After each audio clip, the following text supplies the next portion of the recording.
Ungqongqoshe wezobulungiswa nokuthuthukiswa komthethosisekelo uMamulo Kubayi wethule ngokusemthethweni ukuqala kwembungazo yeminyaka engamashumi-30 yomthethosisekelo wezwe endaweni egcina amagugu nomlando wangesikhathi sobandlululo e-Apartheid Museum eGoli.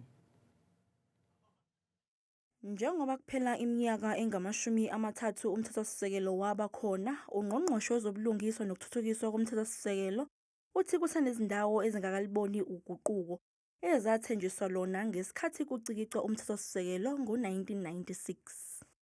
The communities that bore the heaviest cost of apartheid's deliberate impoverishment have not experienced the pace of transformation that the Constitution's provision reasonably implied.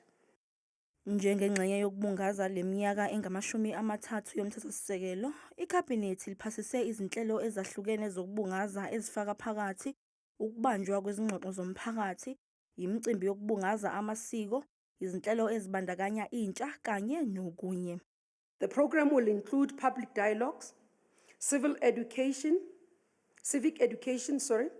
cultural events, youth engagements, symbolic events at historical sites such as Sharpeville and Constitutional Hill, and other community-driven initiatives to deepen constitutional awareness and social cohesion. Umthethosisekelo wamukelwa yisigungu somthethosisekelo ngoNhlaba ka-1996. Wagunyazwa inkantolo yomthethosisekelo ngoMfumfu ka-1996. Wase ucikicwa ngokusemthethweni umengameli wakuleli zwe ongasekho uNelson Mandela ngoZibandlela wango-1996.